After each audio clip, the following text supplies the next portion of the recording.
तो मैं ये कह रहा था कि आई एम टुडे हम जो चीज डिस्कस करने वाले हैं जिस कॉन्सेप्ट को, उसको हम बोलते हैं opening entry.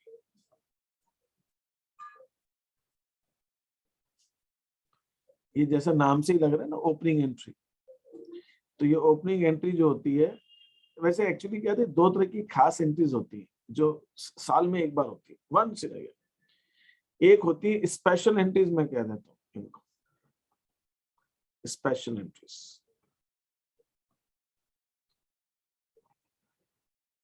And these are so special, they are made only once. पूरे साल में सिर्फ एक ही बार होगी इन अ ईयर।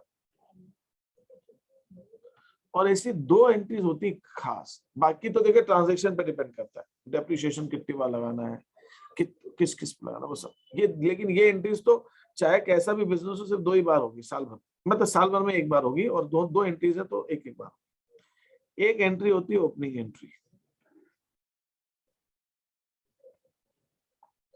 और इसकी कॉरोलरी होती है क्लोजिंग एंट्री। और खास बात इसकी क्या है कि जब हमारा नया अकाउंटिंग ईयर स्टार्ट होता है, अब मैं यहाँ पे एक चीज क्लियर करता हूँ, नया अकाउंटिंग ईयर से मेरा क्या मतलब है। मेरा नया अकाउंटिंग ईयर से मतलब है कंटिन्यूइंग बिजनेस। कंटिन्यूइंग बिजनेस, जो बिजनेस चलता है, अभी तक चल रहा है। जैसे मैंने अभी एग्जांपल दिया था, मैं थोड़ा और पहले ले लेता हूँ। 1 अप्रैल 2019 को मैंने कोई बिजनेस स्टार्ट किया, तो नया बिजनेस है। तो इसमें जो हमारी पहली एंट्री होगी, वो एंट्री होगी assets account debit to capital. जो भी एसेट्स वो ला रहा है वो टू कैपिटल, ये हमारी पहली एंट्री। लेकिन जब ये हमारा अकाउंटिंग ईयर, जैसे हमने अकाउंटिंग ईयर कॉन्सेप्ट में समझा, हर साल 12 महीने पे ईयर खत्म हो जाता है। तो जब ये हमारा ईयर 31 मार्च 2020 को खत्म होगा, तो हम यहाँ पे समराइजेशन करते हैं। साल के अंत में हम समराइजेशन करते हैं। समराइजेशन में हम क्या करते हैं, हम trading and profit and loss account बनाते हैं।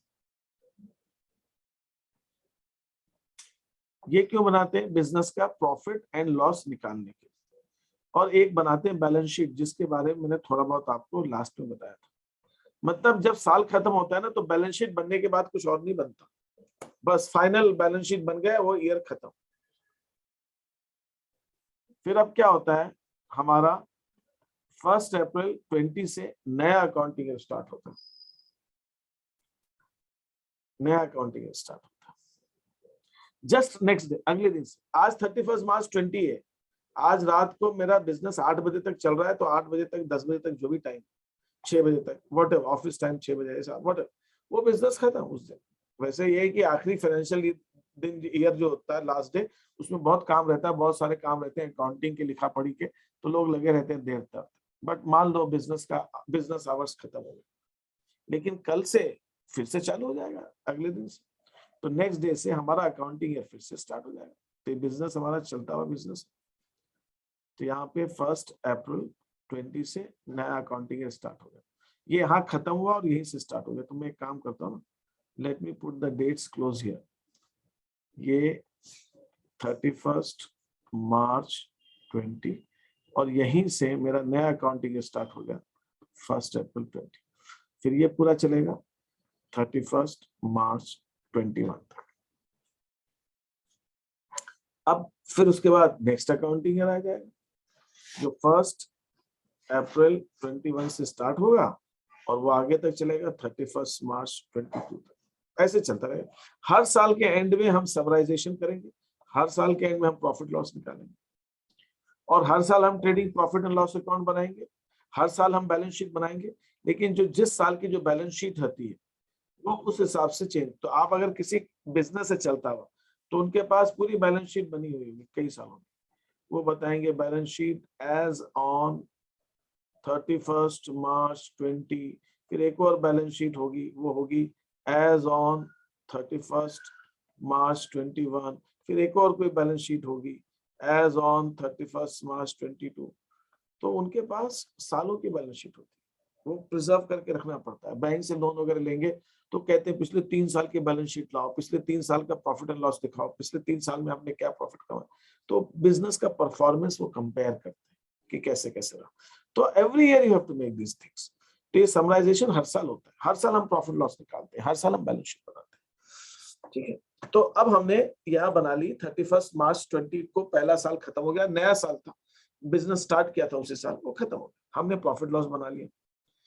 अब क्या होगा, अब मैंने आपको ये चीज बताई थी अकाउंटिंग क्वेश्चन करते समय कि हमारे जो 5 तरह के अकाउंट्स होते हैं, assets, expense plus drawings is equal to liabilities plus capital plus revenue.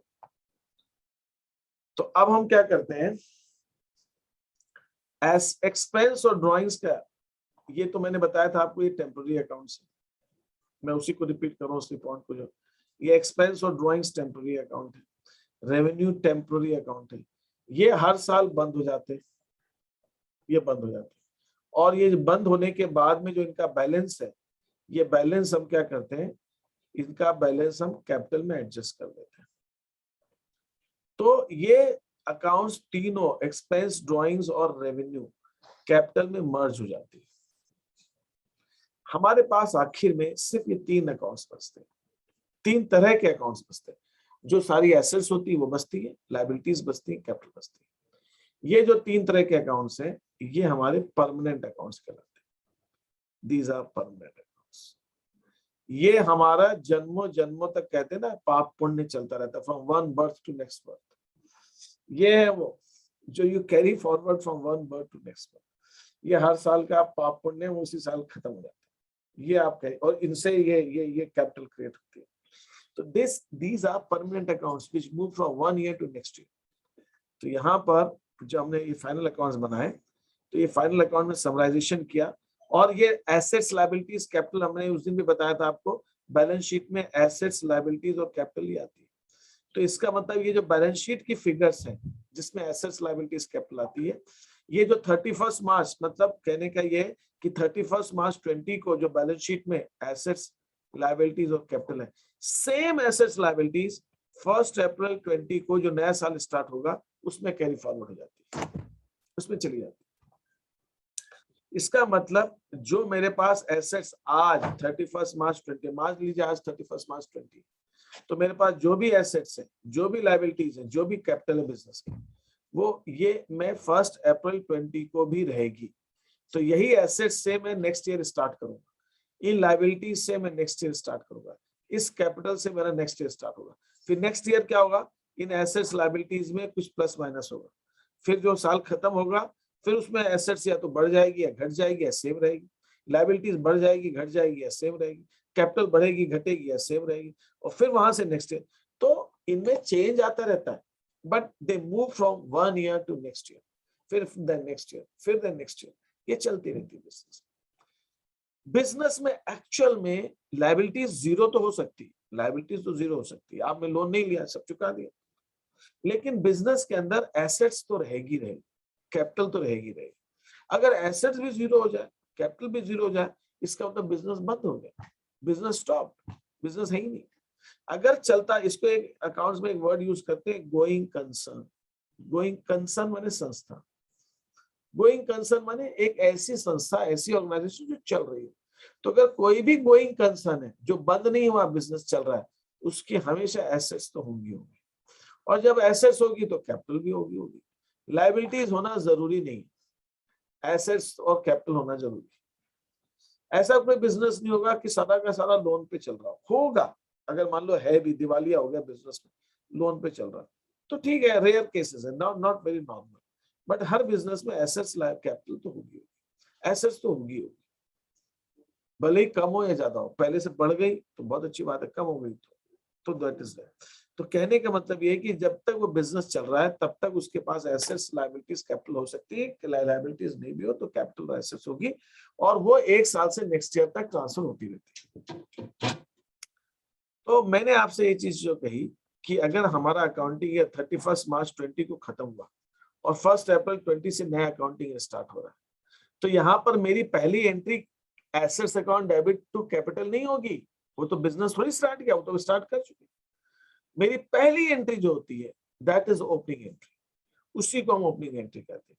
तो मैं जो आपसे कह रहा था, opening entry is the first entry of any financial year. जब हमारा नया साल स्टार्ट होता है, हम नई बुक्स बनाते हैं, नई अकाउंटिंग करते हैं, नई चीजें लेते, तो पहली एंट्री होती है पिछले साल से जो एसेट्स लायबिलिटीज कैपिटल है उसको इस साल लाना है, और उसके लिए जो एंट्री पास की जाती है उसको हम ओपनिंग एंट्री कहते हैं। और इस साल से नेक्स्ट ईयर जो एसेट्स लायबिलिटीज कैपिटल ट्रांसफर करना है उसको हम क्लोजिंग एंट्री कह सकते हैं। क्लोजिंग एंट्रीज और भी होती है, बट हम उसको अभी एक बार के लिए क्लोजिंग एंट्री मानते हैं।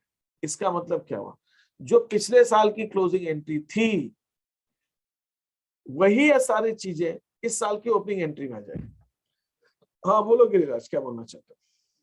सर मेरे को क्लोजिंग एंट्री समझ नहीं आई, ओपनिंग एंट्री तो समझ आ गई कि ठीक है फर्स्ट वाली जो एंट्री होती है वो, तो मगर बेटा क्लोजिंग एंट्री नहीं समझ आई। मैंने ये कहा गिरिराज कि तू, तेरा अकाउंटिंग ईयर अगर 1 अप्रैल 20 से स्टार्ट होके 31 मार्च 21 को खत्म हो रहा है, फिर 1 अप्रैल 21 से स्टार्ट होके नया अकाउंटिंग ईयर 31 मार्च 22 को खत्म होगा।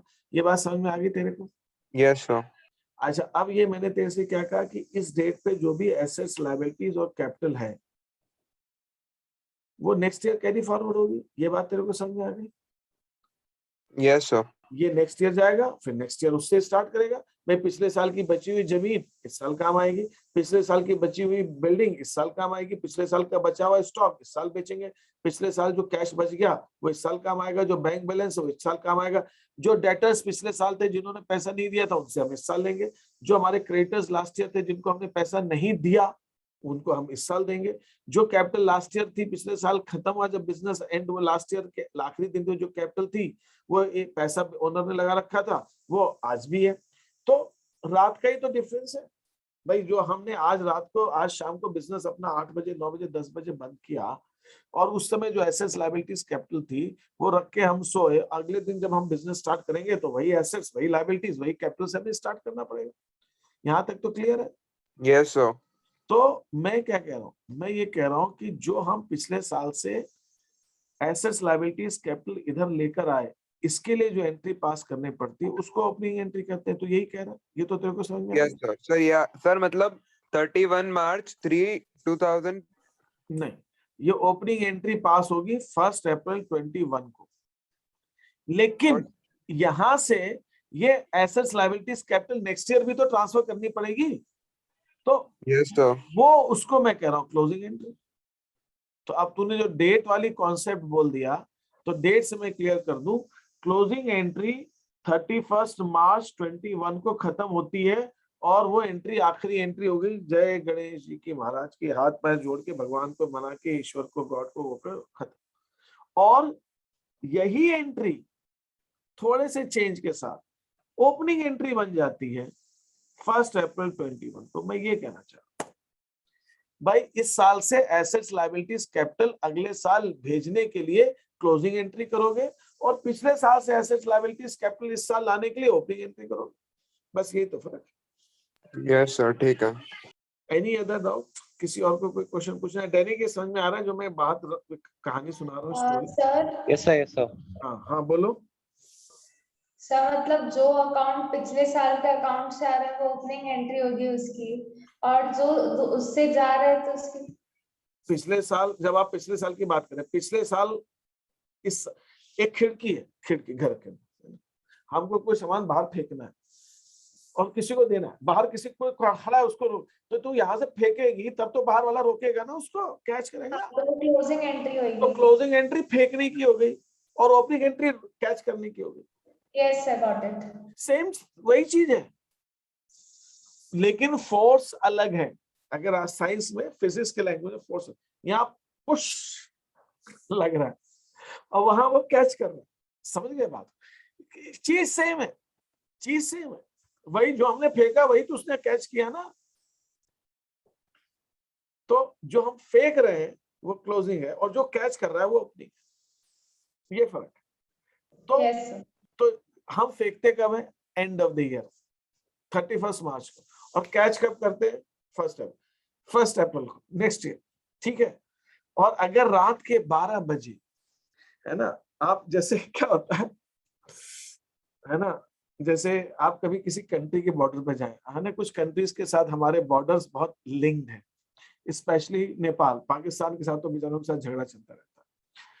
तो यहाँ पे इंडिया है, वैसे तो पाकिस्तान के साथ भी है। आपने भाई बजरंगी भाईजान वगैरह मूवी देखी हो, तो बेचारी चली गई उधर बच्ची, है ना। और मान लीजिए नेपाल है, तो यहाँ आप खड़े हैं इंडिया में, एक कदम आपने इधर रख दिया तो नेपाल पहुंच गए।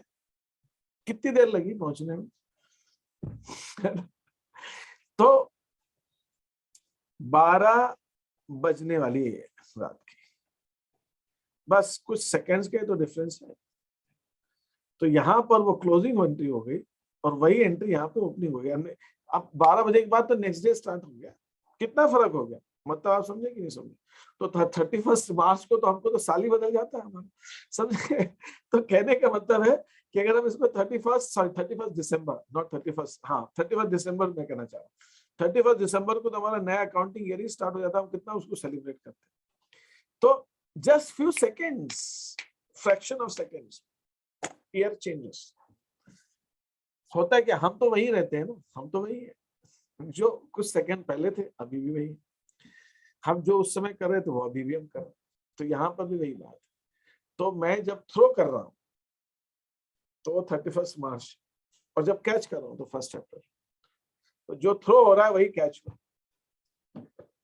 ठीक है। तो जब हम थ्रो कर रहे हैं तो उसको हम क्लोजिंग एंट्री कह देते हैं, अगले साल भेज रहे हैं। और जब पिछले साल से लेकर आ रहे हैं तो उसको ओपनिंग एंट्री कह देते हैं। बस ये फर्क है। Yes, sir. ओके, यहाँ तक क्लियर है पॉइंट? Yes, sir.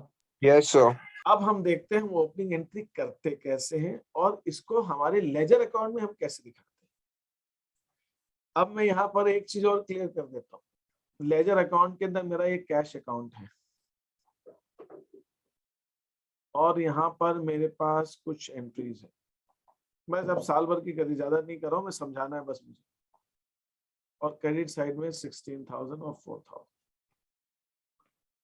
तो अमी का इस अकाउंट का कौन सा बैलेंस है, कैश अकाउंट का, जरा बताना। सर कैश अकाउंट का जो है वो डेबिट बैलेंस है। अच्छा, कितना है balance?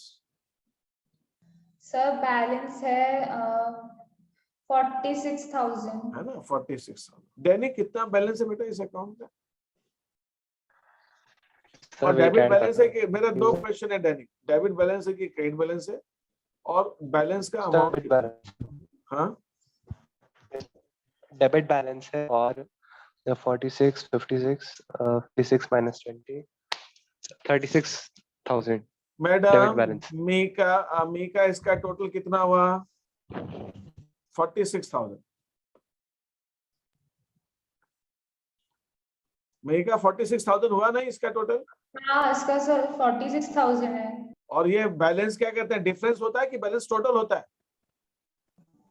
Sir balance total, sorry balance difference होता है। और डिफरेंस कितना है? ये है बैलेंस। 1000। तो डेबिट बैलेंस तुमने ठीक कहा, लेकिन अमाउंट 26, डेबिट बैलेंस कितना है? 26,000 का balance. Is that okay? Yes sir. अब मैं क्या Yes, करता हूँ, sir. मान लो ये मैंने एंट्री की 31 मार्च 21 को मैंने बैलेंस निकाला, इसको मैं बोलता हूँ बैलेंस कैरीड फॉरवर्ड 26,000। तो ये हो गया मेरा क्लोजिंग बैलेंस, ये क्लोजिंग एंट्री का हिस्सा है। और यही बैलेंस जब मैं 1 अप्रैल को यहां लिखूंगा, टू बैलेंस ब्रॉट फॉरवर्ड, तो ये ओपनिंग एंट्री का हिस्सा बन जाएगा।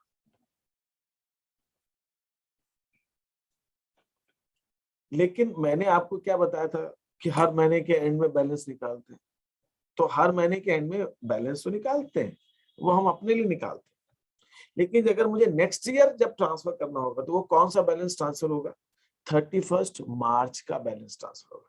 31 जनवरी का नहीं होगा, 28 फरवरी का नहीं होगा, 31 है ना, 31 दिसंबर का नहीं होगा, सो मींस क्लोजिंग वाला जो होगा वो कैरी फॉरवर्ड होगा ना? वही होगा। लेकिन जिसको हम एक्चुअल में ओपनिंग एंट्री का अमाउंट बोलते हैं वो बैलेंस होता है 1 अप्रैल। ये तो मैंने आपसे कहा था, जैसे मान लीजिए मैं थोड़ी देर के लिए आपसे एक बात कह, मैंने एक कैश अकाउंट बनाया लंबा सा। भाई बिजनेस के अंदर तो कैश के बहुत सारे ट्रांजेक्शन होते हैं। सर सबसे ज्यादा कैश ही के होते हैं बस, कैश बाकी और किसी के नहीं होते हैं। तो मैं हर महीने बैलेंस निकालूंगा, क्यों नहीं निकालूंगा, निकालूंगा, मैं चेक करूंगा, रोकड़ा मिलाऊंगा। पता है ये बहुत इंपॉर्टेंट चीज होती है। आप किसी भी बिजनेस में जाइए और आप देखोगे ना, बिजनेस वाले, आप अगर आप जानते हो किसी को, आपके घर में हो या कोई रिलेटिव हो या जो भी, आप पूछिए उनसे, अगर उनका कैश का काम है ना, काउंटर पे कैश आता है कैश जाता है। कुछ लोग तो होते हैं भाई सारा काम बैंक के थ्रू होता है, चेक से होता है, कैश का काम ही नहीं। कुछ लोग दुकान होते हैं, जो शॉप्स होती है, वो जो कैश में डील करती है, वो रोज शाम को अपनी सर डेली मिलाना पड़ता है। डेली मिलाना पड़ता है। रोज मिलाते हैं, वो देखते हैं कैश बुक में पर्ची कि भैया कितना कैश आया कितना गया। मैं तो महीने की बात कर रहा हूँ कैश अकाउंट की, रियल लाइफ में तो सर हम डेली तो डेली देखते हैं, हाँ वही। डेली देखते हैं वो। मैंने तो कह दिया सिंपल करने के लिए हर महीने का बैलेंस निकालते हैं। हर महीने नहीं निकाल रहे, हर महीने निकालेंगे तब तो ध्यान ही नहीं आएगा। मान लो आज आज मैंने किसी को 2000 दे दिया, लिखना भूल गया, है ना। मैंने मैंने मतलब खैर I belong to business family, है ना। मेरे पापा पेरेंट्स हमेशा चाहते थे कि मैं बिजनेस करूं, तो मेरी ड्यूटी लगती थी, दुकान पे बैठता था, है ना। मेरा तो कभी मन नहीं लगा, मैं तो एजुकेशन लाइन में आ गया। तो वहां पे मेरी ड्यूटी तो मेरे लिखना पड़ता था कि तुमको कैश दिया कितना लगा। वो कभी कभी लिखना भूल जाता था जल्दीबाजी, और शाम को गिनो कैश इतना, और जो लिखा हुआ है वो रोज फर्क है। कहीं कहीं जब मिल जाए तो समझो बहुत बड़ी बात। मेरा अक्सर फर्क आता था, अक्सर फर्क आता। तो सो मतलब कितने ट्रांजेक्शंस होते हैं उस पर आपको लिखना पड़ता है। तो जो ये गिरिराज कह रहा है बिल्कुल सही कह रहा है। जो बिजनेस करते हैं वो रोज अपनी कैश बुक का बैलेंस देखते हैं कि उनकी बुक में कितना बैलेंस आ रहा है। 1,25,325 रुपए 75 पैसे, तो वो गिनते हैं कि भैया 1,75,000 जो भी अमाउंट भरा उतने पैसे एक्चुअल में है कि नहीं। वो मैच करते हैं, रोज मैच करते हैं। इसको कहते हैं सिलेक्ट मिलाना कहते हैं, कुछ लैंग्वेज में, कुछ अलग अलग जगह पे अलग अलग कहते हैं। They tally actual cash with the cash book daily, daily. तो लेकिन ये तो रोज का काम है, daily they have to match it. क्योंकि अगर 2 दिन बाद देखेंगे तो उनको ध्यान भी नहीं आएगा यार ये गलती जो हो रही क्यों हो रही है। तो आज का तो चलो फिर भी याद आ जाएगा, आज किसको दिया क्या दिया, तुमको ध्यान दिया ये दिया, वो ध्यान आ जाएगा। लेकिन अगर ऐसा वो 4 दिन बाद करेंगे, हफ्ते भर महीने भर की बात तो बहुत दूर की है, 4 दिन बाद ही ध्यान नहीं आएगा भैया किसको दिया था क्या। सर वो 4 दिन का हिसाब मिलाने के लिए पूरा मतलब पूरा वीक या पूरा महीना ही लग जाता है, वो ऐसे ही होता था। तो इसके लिए एक कहावत कही जाती है कि पुराने जमाने में जो बनिया है ना, बनिया मतलब anybody who is doing business, वो क्या करता है था, 10 पैसे का डिफरेंस आने के लिए 25 पैसे का तेल जला देता था। वो ढूंढ रहा है, अब पहले तो दिया हुआ है तेल जला के काम हो रहा है, लाइट वाइट कहाँ थी, वो ढूंढ रहा है गलती कहाँ हो गई, है ना। अंधेरे में बैठा है, शाम को बैठा है, वो काम हो गया, अरे फर्क आ रहा है, 10 पैसे का फर्क आ रहा है। वो ढूंढते ढूंढते उसको इतनी देर हो गई, जो ये कह रहा है, गिरिराज कह रहा है, अगर वो 4 दिन बाद मिलाओगे तो महीने भर तक ढूंढ याद ही नहीं आएगा। बहुत फर्क आ जाता है। तो ये सब चीजें होती है बिजनेस में। तो they match their cash, actual cash with the cash book balance daily, daily match करना पड़ता है। ठीक है, तो यहाँ पर भी वही बात हो रही है। यहाँ पर भी तो मैंने तो, हम लोग अपनी पढ़ाते समय आपको कह दिया हर महीने बैलेंस निकाल, हर महीने तो बहुत बड़ी बात है।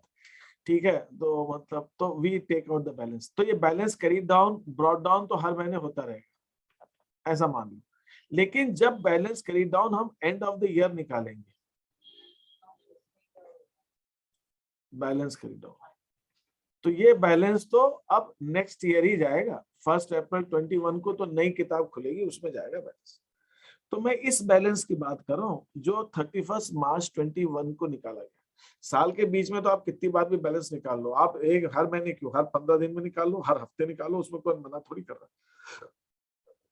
लेकिन बिजनेस के अंदर जो बैलेंस हम जिसकी ओपनिंग एंट्री या क्लोजिंग एंट्री बनाते हैं, वो बैलेंस जो होता है हमारा, वो 31 मार्च और 1 अप्रैल का बैलेंस होता है। ठीक है, और जैसे मैंने आपसे कहा, ये पॉइंट भी कवर करके आगे बढ़ता हूँ। ओपनिंग एंट्री फर्स्ट एंट्री होती है और क्लोजिंग एंट्री उस साल की लास्ट एंट्री होती है। इस एंट्री के बाद और कोई एंट्री नहीं होती उसकी, बस खत्म। और फिर यही एंट्री पलट के नेक्स्ट ईयर ओपनिंग एंट्री हो जाती है। तो अब ओपनिंग एंट्री एक्चुअल में है क्या? तो ओपनिंग एंट्री के अंदर हम क्या करते हैं, सिर्फ एसेट्स आती है, लायबिलिटीज आती है और कैपिटल आती है, ये ध्यान रखें। अच्छा, आप कोई मुझे बता सकता है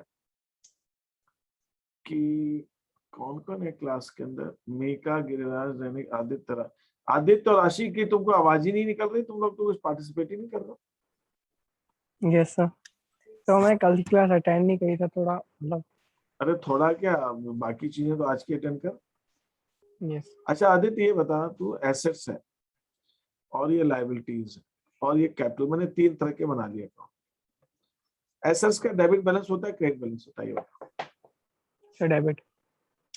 तो बैलेंस क्रेडिट डाउन किधर लिखूंगा मैं?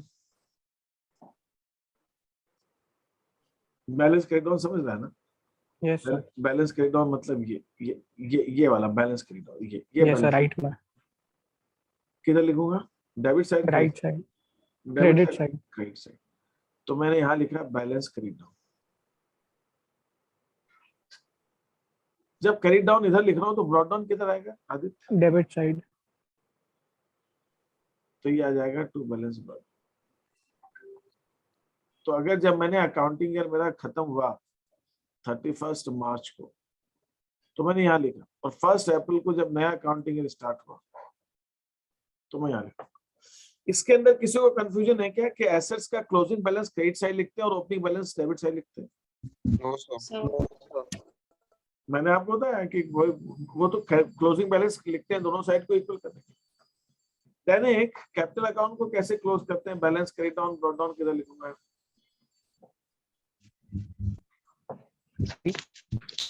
कैपिटल अकाउंट का डेबिट बैलेंस होता है, क्रेडिट बैलेंस होता है दैनिक? Sir debit. नालायक कहीं के। कैपिटल अकाउंट का डेबिट सॉरी, बैलेंस, क्रेडिट। अब तो डेबिट होगा या क्रेडिट ही होगा, तो तीसरा तो बैलेंस ही होता है। ऐसा क्रेडिट कैसे होता है कैपिटल अकाउंट का बैलेंस? क्यों होता है क्रेडिट बैलेंस? नहीं होगा, नहीं होगा। अच्छा, तो डेबिट ही होगा ना? Yes sir. हाँ। अच्छा, तो जब वो चालू कर देना और अपना क्या वीडियो। यस सर, एक सेकंड। हाँ चलो।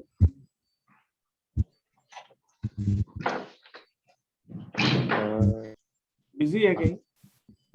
नहीं सर, वीडियो। हाँ अब होगा। हाँ हाँ। अकाउंटिंग इक्वेशन बताना क्या होती है? Accounting equation, asset is equals to capital, sorry, liability, नहीं, capital minus liability, sorry, capital plus liability. चोरी पकड़ी गई तो कहीं घूम रहा था क्या? नालायक कहीं के, मैं क्लास में बैठा हूँ यहाँ पे। Assets is equal to liabilities plus capital, ठीक है? अच्छा, एसेट्स के एसेट्स है तो उसका प्लस साइड कौन सा होता है और माइनस साइड कौन सा होता है?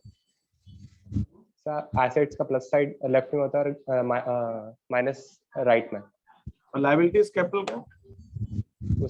उसका सेम अपोजिट, माइनस लेफ्ट में और प्लस राइट में। तो मैंने क्या कहा था, हर अकाउंट का जो बैलेंस होता है वो प्लस साइड का ही आता है। कभी भी हर किसी अकाउंट का माइनस साइड ज्यादा हो सकता है क्या? तेरे पास मशीनरी है नहीं है, मशीनरी माइनस में हो सकती है क्या तेरे पास? नहीं हो सकती है ना, क्यों नहीं हो सकती? जमीन में घुस जाएगी क्या मशीन? क्रेडिट करना हो तो माइनस हो सकता है। क्या हो सकता है माइनस? लाइक अगर मशीनरी हम किसी को कुछ नहीं हो बेच रहे सकती हो। मशीनरी माइनस में हो सकती। मशीनरी कैसे माइनस में हो सकती है? तेरे पास 20,000 की मशीनरी तो 25,000 की मशीनरी कैसे बेच सकता है? ओके सर, समझ गया। कभी भी कोई भी अकाउंट माइनस में ज्यादा नहीं होता, हमेशा हर अकाउंट प्लस में ही ज्यादा होता है। Yes sir. अच्छा, पता है एक चीज मैं लॉजिक बताता हूँ आपको। आपने सबने अकाउंटिंग जनरल एंट्री तो सबने करनी ना क्लास के अंदर? Yes sir. एक बहुत इंपॉर्टेंट कॉन्सेप्ट बता रहा हूँ, बहुत ध्यान रखने का। देखिए कितनी बड़ी चीज, देखना यहाँ पे, ये मशीनरी अकाउंट है दैनिक, ये मशीनरी अकाउंट है। मैंने मशीनरी खरीदी 25,000 रुपए की कैश में। किधर लिखूंगा मशीनरी अकाउंट में? बता, डेबिट साइड में कि क्रेडिट साइड में? माइक बंद है तेरा। Sir debit. हाँ, तो मैं यहाँ लिखूंगा टू कैश 25,000। ठीक है, अब ये मशीनरी दैनिक मैंने 25,000 की मशीनरी 30,000 में बेच दी। Yes sir. बता, 25,000 की मशीनरी 30,000 में बेच दी, एंट्री बताओ मेरे को। यस सर, क्या एंट्री बताओ। सर क्रेडिट साइड में 25,000 माइनस। अरे तो जनरल एंट्री पूछ रहा हूँ मैं, अकाउंट में कैसे लिखेंगे नहीं पूछ रहा हूँ, जनरल एंट्री पूछ रहा हूँ। हाँ, जनरल एंट्री गेन वेट, कितना टाइम लग रहा है? सेल्स अकाउंट नहीं, सेल्स नहीं होगा सर। मशीनरी हमारे हम मशीनरी का बिजनेस करते हैं। तो मैं अगर मशीनरी का बिजनेस करते हो तो मशीनरी अकाउंट खोलता क्या मैं? परचेज अकाउंट खोलता ना फिर। Okay okay, so cash account debit 30,000, हाँ, फिर टू गेन अकाउंट 5,000 और टू मशीनरी अकाउंट 25,000। क्या बात है, सही बता दी तूने एंट्री। परसों एग्जाम है तेरा कि कल ही है? सर कल है। कल है। और यहाँ पे वो कोचिंग वाले सर जो है तेरे वो खिंचाई कर रहे, कल एग्जाम देना बच्चे को, ये कोई तरीका होता है क्या? अब यहाँ पर मैं क्या कह रहा हूँ, अब आप लोग ध्यान दीजिए सबके सब। मशीनरी मैंने 25 की 30,000 में बेची है, लेकिन मैंने मशीनरी को माइनस कितने से किया है? 25 से ही किया ना, 30 से तो माइनस नहीं कर दिया। क्यों किया 25 से माइनस? क्योंकि मशीनरी थी 25 की। तो मैंने अगर मशीनरी बेच भी दूंगा ज्यादा में तो भी मैं -25 ही कर रहा हूं, मैं 30 नहीं माइनस कर रहा हूं। अगर मैंने 30 यहाँ पे मैंने लिख दिया cash account debit to machinery 30,000, तो पता है ये मशीनरी अकाउंट का तो क्रेडिट बैलेंस हो जाएगा, क्रेडिट साइड ज्यादा हो जाएगी, ये तो अनर्थ हो जाएगा। सूरज जो है ना रात में निकल रहा है और चांद दिन में निकल रहा है। पृथ्वी जो है ना वो एक्सेस बदल गई अपनी, ऐसी बात हो गई है। ऐसा कैसे हो सकता है? मशीनरी माइनस साइड ज्यादा कैसे हो सकती है? निगेटिव मशीनरी कैसे हो सकती है? मतलब असंभव है। तो आप क्या देख रहे हैं अकाउंटिंग में कितनी कमाल की चीज। उन्होंने क्या कहा, भाई मशीनरी को 25 से ही क्रेडिट करो, 30 से मत करो, क्योंकि मशीनरी तो 25 से डेबिट है, तो 25 से ज्यादा तो क्रेडिट हो ही नहीं सकती। तो जब हो ही नहीं सकती तो मशीनरी अकाउंट का दैनिक क्रेडिट बैलेंस हो ही नहीं सकता। समझ में आ गया तेरे को? अगर मैंने मशीनरी 25,000 की नहीं बेची, मैंने 10,000 की मशीनरी बेची, तो मैं यहाँ पे क्या करूंगा, मशीनरी अकाउंट को 10,000 से क्रेडिट करूंगा। समझे आप? अगर मैंने 10,000 की मशीनरी 30,000 में बेची तो 30,000 और मेरा गेन हो जाएगा 20,000। मतलब जितने की मशीनरी उससे ज्यादा मैं मशीनरी को क्रेडिट कर ही नहीं सकता। मतलब मशीनरी में 10,000 माइनस होगा। बिल्कुल, तो मशीनरी में 10,000 माइनस होगा, तो मैडम ये डेबिट बैलेंस रहेगा, मीका की क्रेडिट बैलेंस हो जाएगा। सब मशीनरी का क्रेडिट एक से। अरे Mika, debit balance, debit balance दिख रहा है ना 15,000 का, डेबिट साइड ज्यादा है ना 15,000 से 15,000 से मीका। हाँ डेबिट बैलेंस है, डेबिट बैलेंस। तो मैं ये कहना चाह रहा हूँ कोई भी एसेट का डेबिट बैलेंस ही होता है, क्रेडिट बैलेंस नहीं हो सकता। ये बात समझ में आ गई आप सबको? हाँ, यस कभी नहीं हो सकता। अच्छा एक चीज और बता देता हूँ, इसीलिए गुड्स के केस के अंदर, गुड्स के केस में जब हम खरीदते हैं तब एंट्री करते हैं हम purchase account debit to cash. तो उल्टा हो गया, दैनिक सीधा हो गया, है ना? Purchase account debit to cash, ये purchase account debit to cash, to cash, to cash, to cash, to cash. लेकिन गुड्स जब हम बेचते हैं, तुमको ठीक दिख रहा है कि दैनिक भाई यू आर इन्वर्टेड, सीधा सीधा क्या हुआ सीधा? जब हम परचेज किए हुए गुड्स को हम बेच, हाँ अब ठीक। जब हम परचेज किए हुए गुड्स को बेचते हैं तो हम क्या एंट्री करते हैं, cash account debit to sales. तो यहाँ पर हम गेन अलग नहीं निकालते, इसका मतलब खरीदने की एंट्री अलग अकाउंट में है और बेचने की एंट्री अलग अकाउंट में। इसलिए अगर मैंने 10,000 के 20,000 के गुड्स खरीदे, गिरिराज समझ में आ रहा है ना तेरे को मैं क्या कर रहा हूँ? अच्छा, और अगर मैंने 20,000 के गुड्स 30,000 रुपए में बेचे, तो आप कहते हो कि गुड्स के केस में सर प्रॉफिट अलग से क्यों नहीं दिखाते? अरे मुझे प्रॉफिट अलग से दिखाने की जरूरत ही नहीं है, मैं खरीद रहा हूं परचेज अकाउंट में और बेच रहा हूं सेल्स अकाउंट में। तो अगर मेरा परचेज अकाउंट में अगर मैं बेचता होता तो मैं परचेज अकाउंट को 30,000 से क्रेडिट कर ही नहीं सकता था। तो उन्होंने एक तरीका निकाला, अकाउंट का नाम ही बदल दो, बेचने का अकाउंट किसमें लिख दो, सेल्स में लिख दो। तो सेल्स में तो मैं 30,000 लिख सकता हूँ ना, उसमें क्या दिक्कत है। परचेज, सर हाँ सर सेल्स का हमेशा क्रेडिट बैलेंस होएगा। इसीलिए रहता है क्योंकि बेचते समय हम सेल्स को, मैं कहना चाह रहा हूँ मशीनरी और गुड्स का डिफरेंस देखा आपने। मशीनरी जब बेच रहा हूं तो मशीनरी को जितने खरीदा उससे ज्यादा क्रेडिट नहीं करता क्योंकि वही अकाउंट यूज हो रहा है। लेकिन जब हम गुड्स बेच रहे हैं तो खरीदने का अकाउंट अलग है, बेचने का अकाउंट अलग है। इसलिए बेचते समय हमें अलग से प्रॉफिट लिखने की जरूरत नहीं है, वो सेल्स में इंक्लूड हो गया। मतलब उन लोगों ने कितना दिमाग लगाया होगा कि अगर हमें गुड्स को बेचने में प्रॉफिट अलग से नहीं निकालना है तो अकाउंट ही का बदल दो, अकाउंट बदल दो, सेम अकाउंट मत यूज करो। मशीनरी में तो सेम अकाउंट यूज करते हैं, खरीदो या बेचो, लेकिन गुड्स के केस में खरीदने का अकाउंट अलग है, बेचने का अलग है। नहीं तो फिर वो अकाउंटिंग उल्टी पुल्टी हो जाएगी दुनिया सारी की सारी। सर फर्नीचर में भी मशीनरी जैसे ही होगा ना? फर्नीचर में भी मशीनरी जैसा होगा, एसेट्स के केस में हमेशा ऐसा होगा। फिक्स्ड एसेट मतलब जो भी एसेट्स, हाँ फिक्स, नॉर्मली तो हम फिक्स एसेट्स ही बेचते हैं, है ना, लैंड बिल्डिंग मशीनरी वगैरह। तो फिक्स Yes, एसेट sir. जब खरीदते हैं तो उसने से, तो इसीलिए उसके अंदर अलग दिखाते हैं। तो कभी भी एसेट अकाउंट का क्रेडिट बैलेंस हो ही नहीं सकता। गुड्स के केस के अंदर अकाउंट ही बदल दिया, अलग अलग कर दिया, खरीदने का अलग कर दिया, बेचने का अलग कर दिया। तब खरीदने के लिए परचेज अकाउंट, तो गुड्स के केस में इसीलिए हम प्रॉफिट अलग से नहीं निकालने की जरूरत पड़ती है अपने, ठीक है, अलग से हमें निकालने की जरूरत। अब दूसरी चीज, एक छोटा सा पॉइंट और, अब यहां पर डेनिक एसेट्स का हमेशा कौन सा बैलेंस होगा, डेबिट बैलेंस, और लायबिलिटीज और कैपिटल का कौन सा बैलेंस होगा, क्रेडिट बैलेंस। बैलेंस। तो जब हम ओपनिंग एंट्री पास करते हैं ना, अब मैं खत्म कर रहा हूं अपनी बात को, इसका पेपर भी है दैनिक का कल, है ना। तो ये assets account debit to capital, assets को डेबिट कर दो ओपनिंग एंट्री में, टू कैपिटल और टू लायबिलिटीज, और लायबिलिटीज को क्रेडिट कर दो।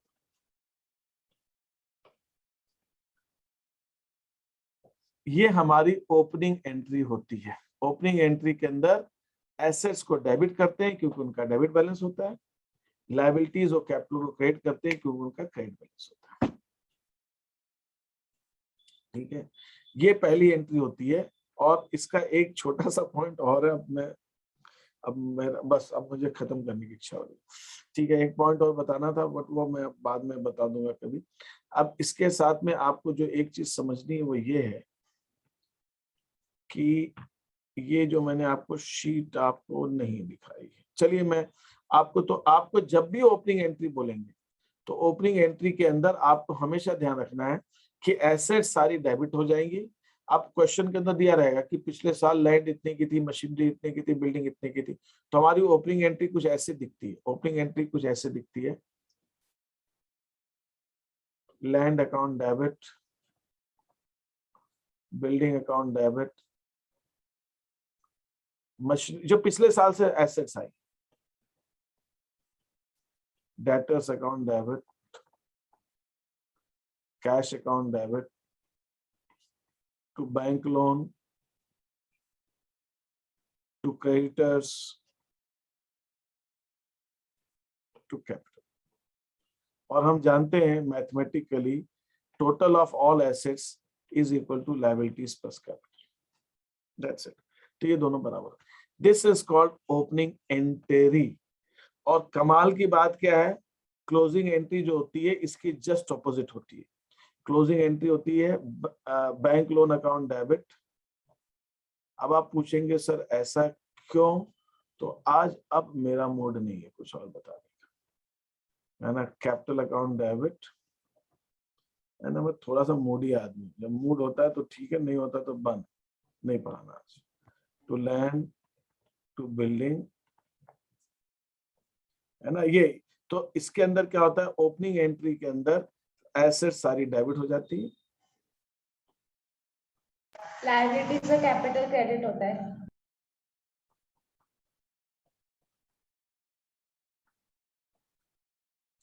और क्लोजिंग एंट्री जो हम बाद में पढ़ेंगे, लायबिलिटीज डेबिट होती हैं और कैपिटल डेबिट होती है और रेवेन्यू भी।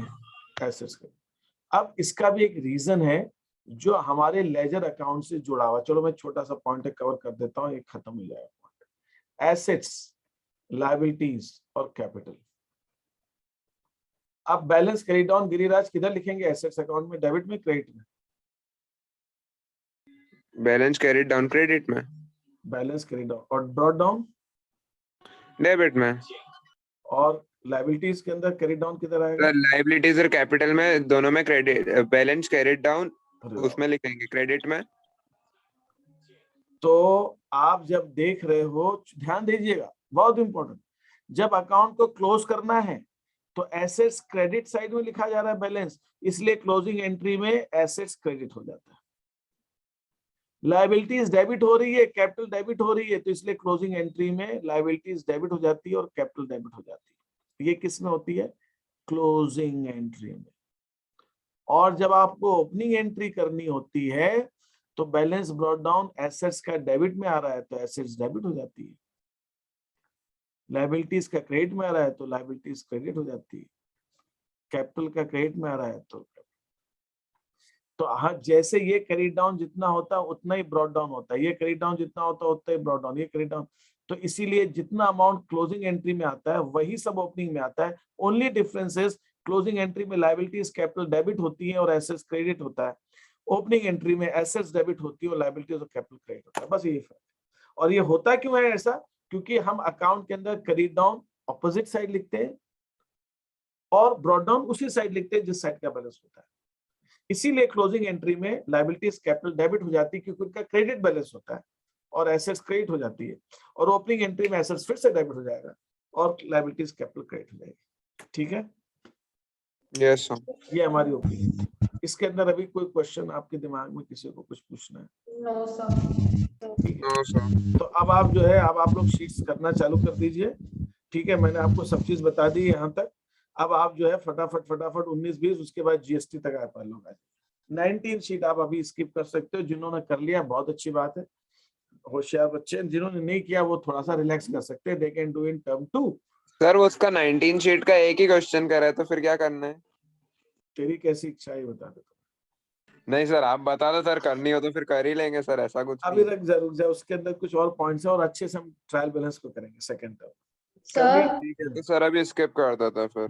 ठीक है, हाँ बोलिए। तो 20 से स्टार्ट करें सर? हाँ 20 से स्टार्ट कर दिया जाएगा। सर 18 तक हो गई 19 क्या गिरिराज? 18 तक हो गई क्या? सर कब से हो गई 18 तक तो मेरी। अच्छा, अरे तो बस 20 से आगे ले ले। हाँ हाँ सर 19 शीट सब्सिडरी बुक्स पर है क्या? अच्छा Dainik, thank you, bye, you can exit, है ना? ऑल द बेस्ट, तुम्हारी जैसी इच्छा। हाँ बोलो मेरे। Thanks sir. हाँ सर मैं पूछी कि 19 शीट जो है वो सब्सिडरी बुक्स के ऊपर है क्या? नहीं, 19 से आई थिंक ट्रायल बैलेंस के ऊपर है ना? सर उसमें तीनों करना है, जर्नल, लेजर और ट्रायल नहीं बैलेंस। वो करना है आई थिंक। फिर 20 शीट होगी, वो 20 होगी जिसके अंदर सिर्फ और सिर्फ मैंने ट्रायल बैलेंस बोला है। वो सर एक मिनट, जिसके अंदर मैंने सिर्फ ट्रायल बैलेंस बोला है वो वाली शीट आप स्किप कर सकते हो।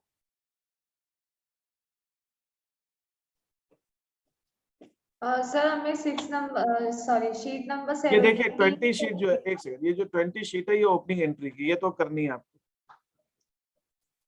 ये करनी है। ओपनिंग एंट्री वाली शीट अभी मैंने बताया आपको करनी। ये 19 शीट जो है ना, ये भी करनी है आपको, ये तो करनी है। तो फिर कौन सी 18 है क्या? सर 18 में तो आपने सारी एंट्रीज कंबाइंड दी थी, मतलब वो कंफ्यूजिंग एंट्रीज दी थी। चलो 18 वाला। मैं एक सेकंड आपको दिखाता हूँ ना, अभी आपको एक सेकंड। ये देखिए, ये 19 शीट है। 19 शीट के अंदर जनरल लेजर ट्रायल बैलेंस ये करनी है, ये करनी है।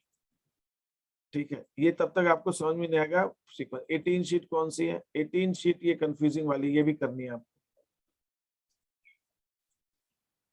अब 17 का मैंने किया 20 शीट ओपनिंग एंट्री की है, ये भी करनी है आपको। 20 वाली ओपनिंग भी करनी है। 21 जो है ये, अच्छा 21 है ट्रायल बैलेंस की, ये नहीं करनी है, ये आप स्किप कर सकते हैं। सर अभी तो 2 शीट करनी है, उसके बाद वो भी करनी रहेगी, वो तब तक तो आप वो तो देखो बेटा, बता दुनिया ही तो दोगे। रुकेगी नहीं तेरे लिए गिरिराज, है ना? दुनिया यस कहाँ सर, तो रुकेगी मतलब तेरे लिए, छोड़नी तो कोई सी भी नहीं है। है ना? तो वो आपको करते जाना। 21 शीट जो है ट्रायल बैलेंस की, वो आप नेक्स्ट टर्म में कर सकते हो, ठीक है? बाकी सब करना, ठीक है? Any other question? Sir sir sheet number तुम माइक ऑफ कर दे रहे हो बीच में, हाँ बोलो, फिर म्यूट हो गए तुम, बोलो जो, हाँ हाँ, अरे हाँ हाँ, हाँ सर, मैं पूछे कि ये शीट नंबर 17 स्किप करनी है ना? नहीं 21 स्किप करनी है। सर 17 में बस तो 3 कॉलम अप्रोच है ना, सर आपने तो कहा अच्छा था हाँ पिछली हाँ, बार ठीक है ठीक है ठीक है, 17 3 कॉलम अप्रोच अब स्किप कर दीजिए। वो तो सर मैंने हमने पहले, तो करी है वो भी। हाँ तो की थी ना, तुमने कर ली तो तू रोक क्यों रहा है? तो दूसरों को अब ये तो बच्चे आगे बढ़ गए, अब ये जनरल एंट्री में आ गए, अब कहाँ अकाउंटिंग क्वेश्चन करेंगे, अब ये आगे जनरल एंट्री। हाँ। सर प्रैक्टिस हो जाएगी एक बार। नहीं तो 26 मैंने क्वेश्चन 5 कॉलम में प्रैक्टिस करा दी ना इनको, अब 3 कॉलम की तो मैंने स्कूल के लिए करवाई थी, तो स्कूल के लिए अब स्कूल में भी नहीं होगा जनरल एंट्री, हो गया अकाउंटिंग क्वेश्चन खत्म। अब सर जनरल हमको भी एंट्री, वही बोला कि अकाउंटिंग इक्वेशन अब नहीं करना है कुछ भी। हाँ अब नहीं करना, अब उसको हमने सीख लिया, अब 4 लाइन में थोड़ी लिखेंगे, अब तो 2 लाइन में लिखेंगे। पहले तो सीखते थे 4 लाइन में, बॉक्स में लिखते थे ना मैथ्स की, हाँ अब तो हम 4 लाइन में थोड़ी लिखेंगे, अब तो 2 लाइन में लिखेंगे। और कोई चीज? Sir sir. कल होगी क्लास 7 o'clock। अब कल की जरूरत नहीं है, ओके सर। कल मैं एक दिन में कोई डाउट सॉल्विंग का क्लास कुछ रख लूंगा, या कुछ आप बोलेंगे तो डाउट सॉल्विंग का 7 o'clock, what ever time suits, एक टाइम मुझे रखना है। सर सुबह की क्लास हमारे फिर से स्टार्ट कर दो ना। सुबह फिर से स्टार्ट कर दूं? नहीं सर मत करिए, क्योंकि मेरी नींद बर्बाद हो जाती है। सर सुबह सही होता है सर, सुबह। ठीक है देखते हैं इसको, हाँ